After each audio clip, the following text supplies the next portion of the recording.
سیدنا خالد ابن ولید رضی اللہ تعالیٰ عنہ کو اللہ تعالیٰ نے مشرکین عرب سے اٹھا کے رومن اور پرشین امپائر کے اوپر دے مارا. بڑی ایکسٹرا آرڈنری پرسنالٹی. نبی علیہ السلام کی اعلان نبوت کے بعد 19 سال تک کافر رہے ہیں. اس 19 سالوں میں موت بھی آ سکتی تھی لیکن اللہ نے زندہ رکھا ہے. حتیٰ کہ غزوہ احد کے موقع پر نبی علیہ السلام کے جو 4 دانت شہید ہوئے ہیں جو بخاری مسلم میں آتا ہے حضرت خالد بن ولید کی وجہ سے ہوئے ہیں. انہوں نے وہ جب درہ چھوڑ دیا تھا عبداللہ ابن جبیر اور باقی ان کے ساتھیوں نے, عبداللہ ابن جبیر نے تو نہیں چھوڑا تھا, چند ساتھیوں نے, تو یہ پیچھے سے آگے حملہ آور ہوئے اور نبی علیہ السلام کی بددعائیں ان کے لیے اس موقع پہ. نبی علیہ السلام کی مبارک زبان سے نکل گیا اللہ ایسی قوم کو کیسے ہدایت دے گا جنہوں نے اپنے نبی کا چہرہ خون سے رنگ دیا. تو سورہ ال عمران میں جہاں پہ صحابہ کرام کو اللہ تعالیٰ نے گرفت کی ہے نا 60 آیات میں کہ غزوہ احد پہ تم نے یہ غلطی کی, پھر اینڈ پہ معاف بھی فرما دیا. پہلی گرفت نبی علیہ السلام پہ آئی ہے لیس لک من الامر شیء. نبی آپ کو تو کوئی اختیار نہیں, اللہ چاہے ان کو ہدایت دے دے. ہوئے ہوئے ہوئے ہوئے, اور اسی کو ہدایت بھی مل گئی. اسی پیگن کو اللہ نے اٹھایا ہے. پیگن انگلش میں کہتے ہیں بت پرست. آپ گوگل پہ جا کے لکھیں حضرت خالد بن ولید کا تعارف کہ ایک عرب کا پیگن اللہ نے اٹھا کے اسے رومن اور پرشین امپائر لٹوا دیا. پھر 19 سال تو کفر میں گزرے ان کے, اسلام میں ان کے 19 سال نہیں گزرے سر, بمشکل 10-11 سال. لیکن انہوں نے اپنے 19 سالوں کے بھی سارے گناہ دھلوا دیے. جو کچھ کیا پھر اور جو کچھ اللہ نے ان سے کام لیا. یہ ایک الگ سے تلخ حقیقت ہے کہ سیدنا خالد بن ولید سے نبی علیہ السلام کے مبارک زمانے میں بھی اور بعد میں بھی بحیثیت انسان کچھ غلطیاں ہوئی ہیں. بخاری مسلم میں رپورٹ ہوئی ہیں. لیکن کسی شخص کی چاند ایک غلطیوں سے اس کا پورا پلڑا ادھر کا ادھر نہیں ہو جاتا. اللہ بھی قیامت والے دن نیکیوں اور برائیوں کو تولے گا. نیکیاں زیادہ ہوں گی تو پھر اس کو یہ نہیں کہا جائے گا کہ یہ تو نے اتنی بڑی برائی کیوں کی تھی, پھر وہ پاس ہو چکا ہے. چاہے کسی ایک سوال میں اس کے 0 نمبر بھی آئے ہوئے, پاس ہو چکا تو اس کا تانا بھی نہیں دیا جائے گا, نیور. تو 2-4 واقعات کو لے کے اس طریقے سے کسی بندے پہ چڑھائی کرنا یہ بالکل زیادتی والی بات ہے. سیدنا خالد بن ولید سیف اللہ ہے, اس میں کوئی شک نہیں ہے. صحیح بخاری میں جو یہ حدیث کہتے ہیں نا, یہ حدیث بڑی مشہور ہے. غزوہ موتا کے موقع پر آپ کو پتا ہے نبی علیہ السلام نے رومن امپائر کی طرف اپنا ایک ایلچی روانہ کیا تھا, خط بھیج کے. اس ایلچی کو قتل کر دیا گیا تھا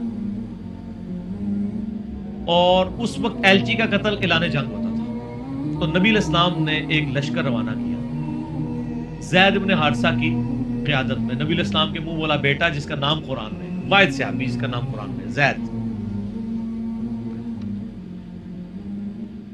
لیکن ساتھ ہی آپ نے فرمایا, صحیح بخاری میں الفاظ ہیں کہ اگر زید فوت ہو جائے, مسند احمد میں ڈیٹیل موجود ہے انہی الفاظ کے ساتھ, کہ زید فوت ہو جائے تو جعفر کو اپنا امیر بنا لینا. جعفر فوت ہو جائے, شہید ہو جائے, تو پھر عبداللہ بن رواحہ کو بنا لینا. اگر وہ بھی شہید ہو جائے پھر تو اپنی مرضی سے کسی کو امیر چن لینا. یہ مسند احمد میں ہے. بخاری میں الفاظ ہے کہ صحابہ کرام کہتے ہیں نبی علیہ السلام مدینہ شریف میں تھے اور آپ علیہ السلام کی آنکھوں سے مسلسل آنسو رواں تھے اور آپ نے کہا کہ میرے زید کو شہید کر دیا.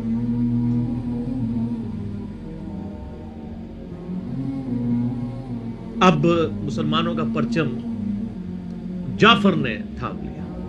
جعفر بھی حضور کے لاڈلے سے, آپ کو پتہ ہے, جعفر طیار حضرت علی کے بھائی, جن کے بارے میں بخاری میں آتا ہے کہ ان کے 2 بازو کٹ گئے تھے تو آپ علیہ السلام فرمایا میں نے اسے جنت میں اڑتے ہوئے دیکھا, اللہ نے اس کو 2 پر دے دیے.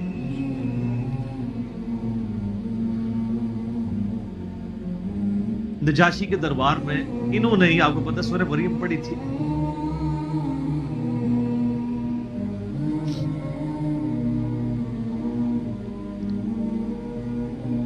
پھر آپ نے فرمایا کہ جعفر کو شہید کر دیا گیا.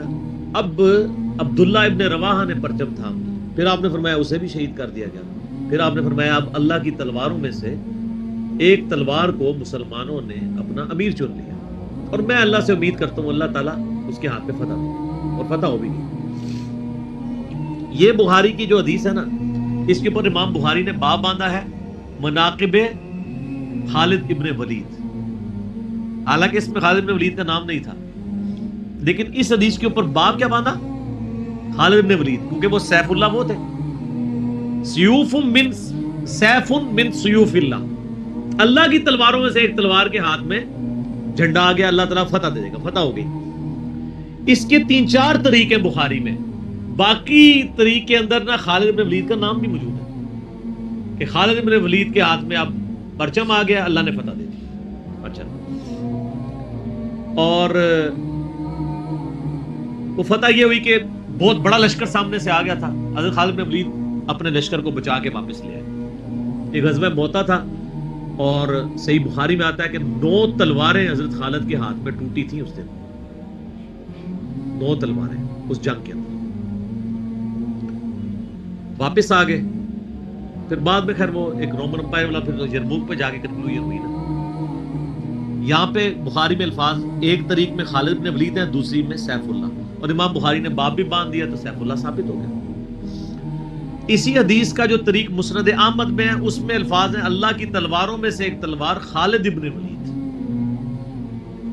جامعہ ترمذی میں ایک حدیث صحیح سند کے ساتھ ہے کہ نبی الاسلام کے سامنے سے حضرت خالد ابن ولید گزرے تو آپ نے فرمایا کہ خالد بن ولید کتنا نیک بندہ ہے اللہ کا، اللہ کی تلواروں میں سے ایک تلوار ہے. آپ دیکھیں جس شخص کے لیے نبی الاسلام کی مبارک زبان سے بددعا نکلی، اسی مبارک زبان سے ان کو اللہ کی تلوار کا قرار دے دیا گیا. ذالک فضل اللہ یؤتی من یشاء، یہ اللہ کی بے نیازی ہے. آپ تو کسی ایسے شخص کو معاف بھی نہ کرتے جس کی وجہ سے نبی کے 4 دانت شہید ہوئے. اللہ دیکھیں کیسے کیسے مجرمین کو معاف کر کے کس ایپیکس پہ فائز کر دیتا ہے، بندے نہیں معاف کرتے. اس طریقے سے صحیح بخاری میں حدیث ہے، حضرت عبداللہ ابن عباس کہتے ہیں کہ مجھ سے سیف اللہ خالد ابن ولید نے خود یہ حدیث بیان کی. تو بخاری میں خود سیف اللہ لقب عبداللہ ابن عباس نے، کہ ایک دن حضرت خالد ابن ولید نبی علیہ السلام کی بیوی سیدہ میمونہ جو کہ میری خالہ بھی ہیں حضرت عبداللہ ابن عباس، ان کے ہاں نبی علیہ السلام کے پاس بیٹھے ہوئے تھے تو انہوں نے بھونی ہوئی دب لا کے رکھی. عربی میں دب کہتے ہیں، دال با دب، اردو میں ہم اسے وہ گو، ویسے گو کا لفظ اپروپریٹ نہیں ہے، سانڈا لفظ ہے اصل میں، چھپکلی سے تھوڑی سی بڑی ہوتی ہے، حلال ہے کیونکہ یہ سبزی خور ہے. ہاں یہ سبزی خور ہے، عربی بڑے شوق سے کھاتے ہیں. یہ گو دب کہتے ہیں. آپ یوٹیوب پہ بھی دب لکھیں نا تو پوری عربیوں کی ویڈیوز کھل جائیں گی. دب لا کے رکھی گئی بھنی ہوئی. تو حضرت خالد بن ولید کہتے ہیں میں بڑے شوق سے کھانا شروع کیا اور حضور مجھے بڑے دیکھ رہے تھے ایسے، وہ اتنے ذوق و شوق سے کھا رہے تھے. تو میں نے کہا یا رسول اللہ آپ بھی؟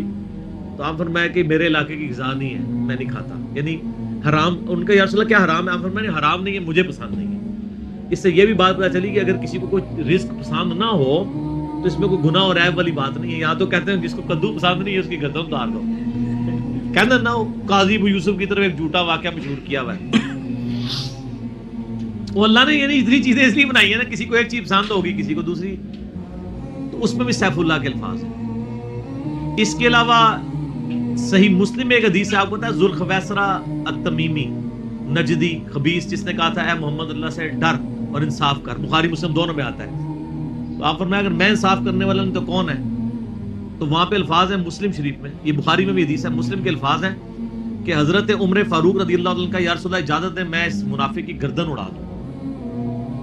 اور وہاں پہ الفاظ ہے پھر سیف اللہ خالد کھڑے ہوئے، وہاں بھی لفظ ہے سیف اللہ. انہوں نے کہا یا رسول اللہ اجازت دیں. آپ فرمایا چھوڑ دو، لوگ کہیں گے یہ اپنے ساتھیوں کو مرواتا ہے. کوئی کلمہ گو تو تھا نا وہ، اس کی نسل سے بھی لوگ پیدا ہوں گے، ان کے خلاف قتال کرنے والے مخلوق کے بہترین لوگ ہوں گے. اور ابو سعید خدری کہتے ہیں کہ وہ حضرت علی کے زمانے میں جب یہ ظاہر ہوئے تو حضرت علی کے ساتھ مل کے ہم نے ان خوارج کے خلاف قتال کیا تھا. تو یہ مسلم میں بھی سیف اللہ کے الفاظ موجود ہیں. باقی حضرت خالد بن ولید رضی اللہ تعالیٰ عنہ کی پرسنالٹی یعنی بڑی ایکسٹراڈنری ہے. آپ دیکھیں کہ آلموسٹ ان کی جو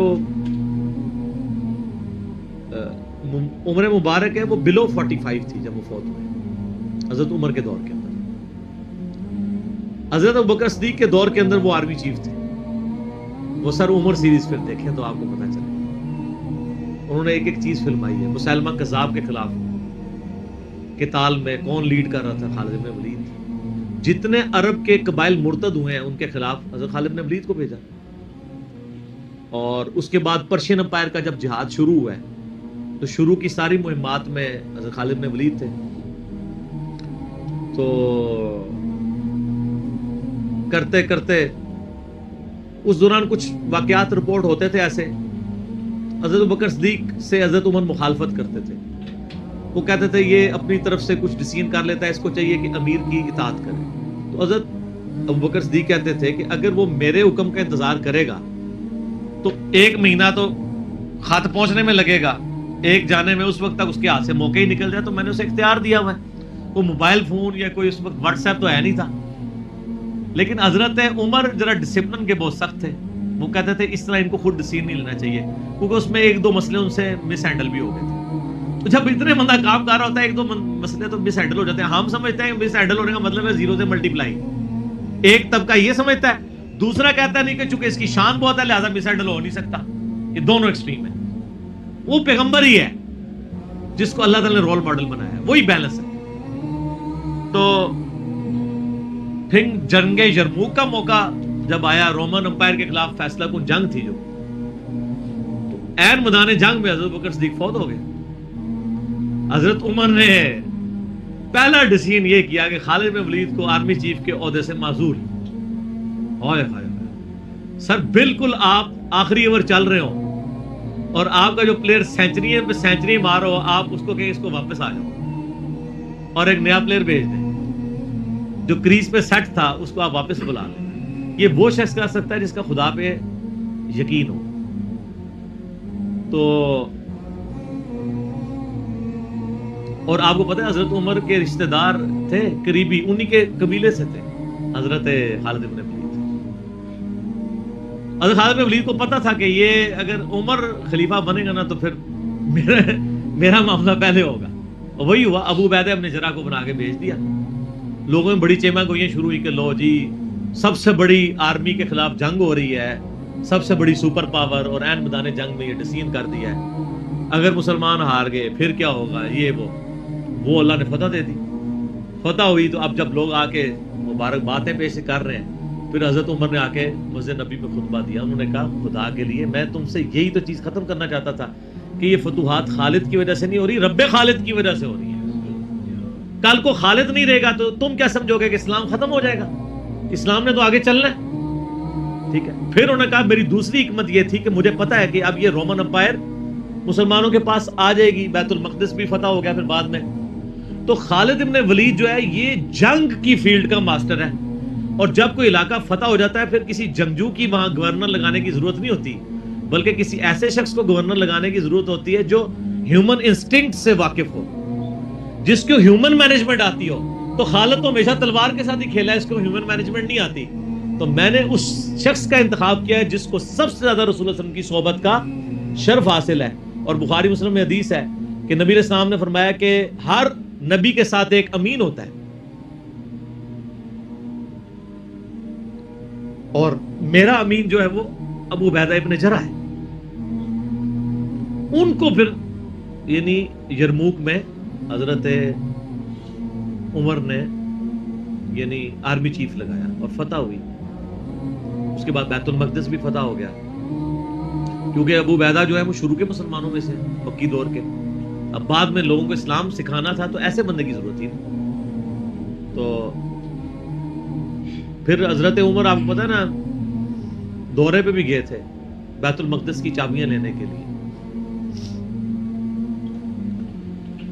تو وہاں پہ کئی واقعات ہیں, ان میں سے ایک جو واقعہ ابو عبیدہ کا جو کہ ذکر ہوا ہے, تو اس کے بعد حضرت عمر ابو عبیدہ کو کہتے ہیں مجھے اپنے اب آپ آفس میں لے چلو.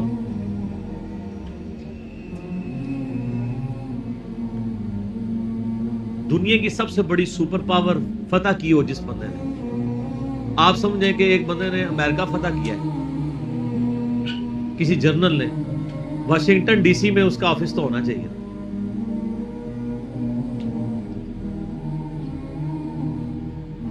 حضرت عمر رضی اللہ تعالیٰ عنہ کو ابو عبیدہ جب اپنے یعنی آفس میں لے کے گئے تو آفس کیا تھا, اسی قلعے کا ایک پرانا سا کمرہ, جس کے ایک کونے کے اوپر مصلی بچھا ہوا ہے، ایک وضو کی جگہ ہے، لوٹا پڑا ہوا ہے. یہ کل کائنات ہے. اس آفس کی جو سب سے بڑی سپر پاور کو جس بندے نے گرایا، ابو عبیدہ ابن جراح نے. حضرت عمر رضی اللہ تعالیٰ عنہ کی آنکھوں میں آنسو آ گئے. انہوں نے فرمایا کہ دنیا نے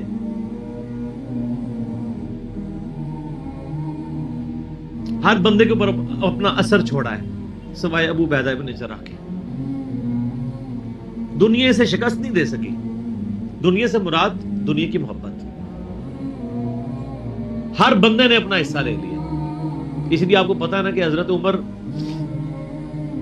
اپنے دور خلافت میں ابو عبیدہ ابن جراح کو بار بار خط لکھتے رہے کہ آپ ادھر آ جائیں، کیونکہ حضرت عمر چاہتے تھے کہ میں اپنے بعد کو خلیفہ نامزد کروں، اس لیے کہ وہ امین الامت ہے. لیکن وہ پھر حضرت عمر کے دور میں طاعون کے مرض میں وبا جو پھیلی تھی شام میں، اس میں وہ پھر شہید ہو گئے، اور وہی ان کا پھر وہ قبر بن گئی. سر میرا سوال ہے کہ طاعون کا مرض آپ کو پتا ہے کہ کیا تھا؟ جسم پہ پورے پھوڑے نکلتے تھے کینسر کے. تو کیا حضرت ابو عبیدہ ابن جراح ناکام گئے ہیں دنیا سے؟ کہتا ہے جی کوئی بندہ مرا تھا، بڑا نورانی چہرہ تھا، یہ تھا وہ تھا. ہر بندے نے اپنے بنائے ہوئے. ایک بندہ پھوڑوں کی تکلیف سے مرا ہے، بخاری مسلم کی حدیث ہے، جو طاعون کے مرض میں مرا وہ شہید ہے. تو وہ مرے تو بستر مرگ پہ ہے لیکن شہید ہے.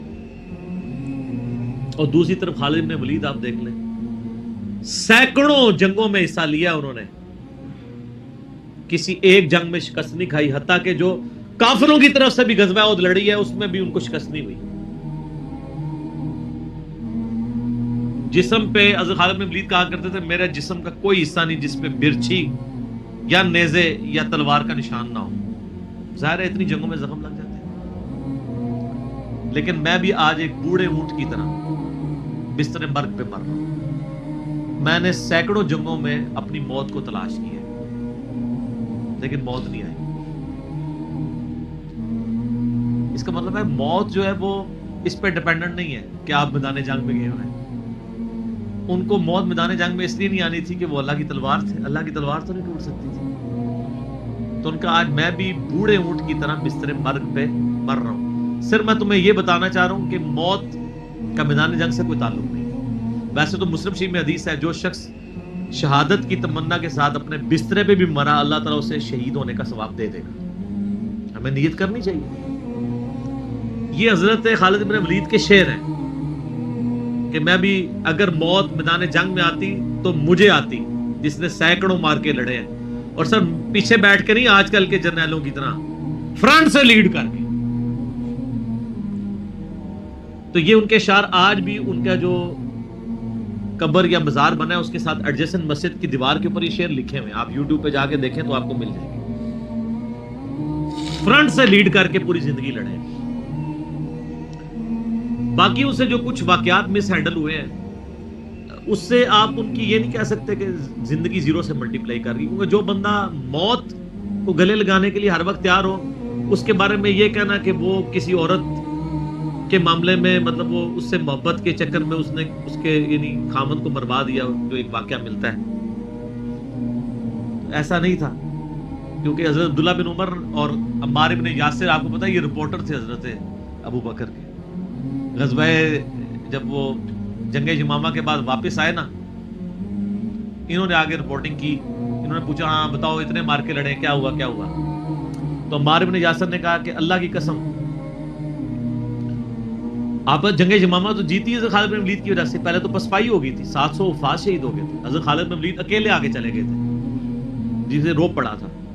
تو ان کا کہ اے امیر المومنین، خالد ہم میں سے اگر کوئی شہید ہوتا سب سے پہلے خالد ہوتا. یہ ہر جنگ میں سب سے پہلے آگے جا کے لڑتے تھے، اور اگر کوئی سب سے پہلے دشمنوں کے تیروں اور نیزوں کا شکار ہوتا تو خالد بن ولید ہوتا. تو جب جس بندے کی زندگی کی کمٹمنٹ کا لیول یہ ہو نا، اس کے لیے عورتوں کا شگف کوئی شگف نہیں ہوتا. جب بندہ جان ہتھیلی پہ رکھ کے جا رہا ہو، سر یہ ہماری سچویشن نہیں ہے. تو وہ آپ کسی بندے کی اجتہادی خطا یا کہیں پہ کوئی اس کا مسئلہ وہ ایک علیحدہ بات ہے. اوورآل جو بندہ اتنا کمٹمنٹ کے ساتھ لڑ رہا ہو اس کے بارے میں بدگمانی نہیں کی جا سکتی کہ اس کے اندر کوئی اس حوالے سے چھوڑ پائے.